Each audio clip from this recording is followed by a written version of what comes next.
Hey there, fight fans. In today's video, I gotta get to the fight news. Holy shit. Michael Chandler is crushed. He said that his fight with Conor McGregor would not be taking place because Conor did not return to USADA's testing pool in time, which expired on June 20th. So we're gonna see exactly what the hell is going on. Also in this video, another almost ready high-profile fight will also not be taking place. Ilia Topuria has lost interest in a potential fight against Paddy Pimblett. Now, we can agree this fight almost was ready to happen, but Topuria believes that a fight with Pimblett would actually be a step back. Finally, Nate Diaz and Jake Paul were able to agree on a 10-round fight. And then at the end of this video, former UFC champion Mark Coleman, at 58 years old, seriously is intending to return. Not a joke.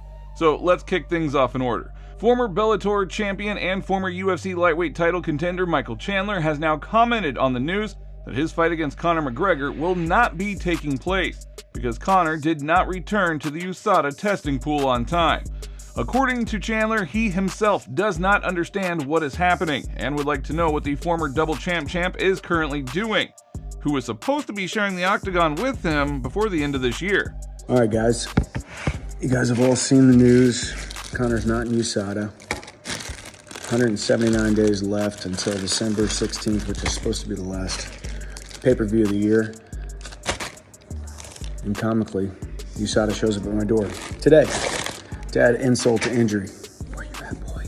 Sometimes in life, there's just some very interesting, serendipitous, circumstantial scenarios that you got to go through, and you just keep on smiling. You keep on keeping on. Because, yeah, today was supposed to be the day that allegedly, well, it was technically yesterday, but today was the official day that we're not going to make the supposed, alleged last pay-per-view of the year. So, where the f*** is that guy?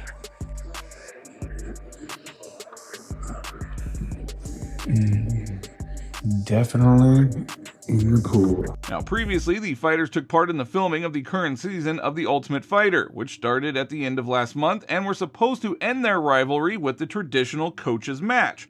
However, before returning to the octagon, Conor McGregor is required to undergo a 6-month doping test, which he already does not have time to do before the UFC 296 event, which will be held on December 16th and will be the last event of the UFC for this year.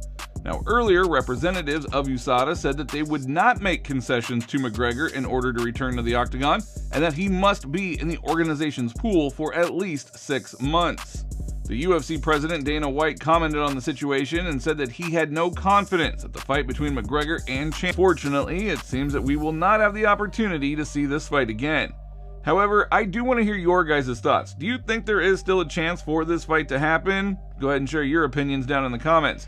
Now, Conor did post some pictures of him sparring with his old friend Dylan Dennis. Last night he wrote, "Good sparring today at Church Street with Dylan Dennis, New York City. Underground Kings. Word to Eddie, you think you know, you have no idea. Onwards we go."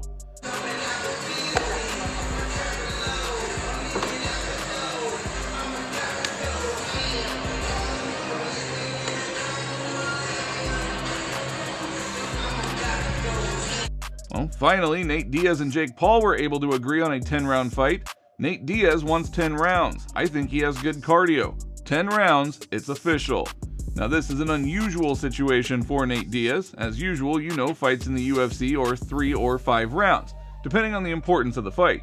In terms of tournament popularity and pay-per-view sales, this is going to be a very interesting fight to watch. The fight between Diaz and Paul promises to be significant, and many fans will be looking forward to the fight. Given the contrasting personalities and fighting styles of both fighters, this one could draw a pretty wide audience. The fighters are expected to promote the fight and hold media events in order to draw attention to their bout. Advertising campaigns, press conferences, social media, all of that will play an important role in attracting viewers and increasing pay-per-view sales. Now, there is still some time left before the fight, and during this period, anything can be expected from the fighters in order to capture the attention of fans and maximize those potential sales, so we're just gonna have to wait and see exactly what happens. But moving on. In a surprising turn of events, rising UFC star Ilia Topuria has declared his disinterest in a potential fight against Paddy Pimblett. Despite their previous exchange of insults, social media banter, and even a heated confrontation in a hotel lobby, Topuria decided to move on without Pimblett. Now we can agree, this fight was ready to happen, but Topuria believes that a fight with Pimblett would actually be taking a step back. Speaking at a recent media day in Miami, Topuria expressed his views in Spanish, stating that Pimblett's appeal lies more in media attention than his actual fighting skills.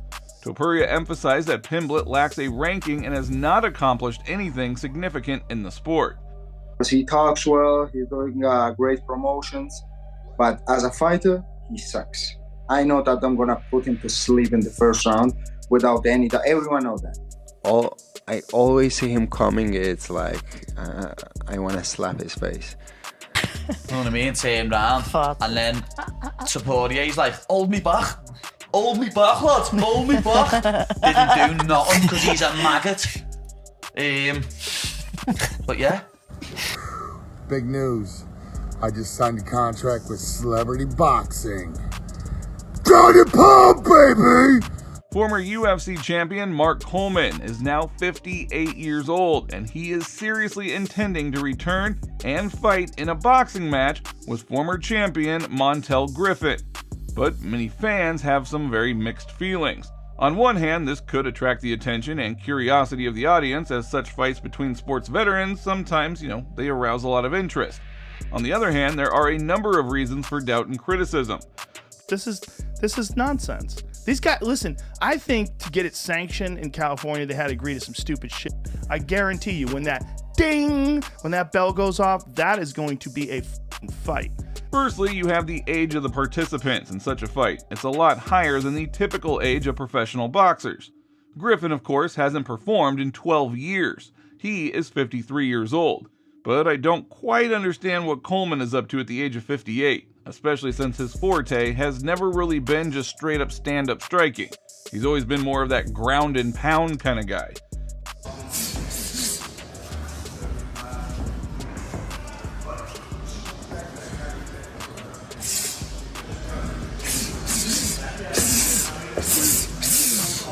Now, this may reduce expectations for his performance in a fight with an experienced boxer, even if that boxer hasn't competed for 12 years. And then finally, such huge fights, sometimes they can raise some doubts. Some people see them as more of an entertainment show than a serious sporting event. But ultimately, the viewer's interest in such fights will depend on the personal preferences of the viewer. Some people might be interested to watch such an event and see the old sports heroes back in action. But what do you think? Are you interested in such fights? Leave your thoughts down in the comments.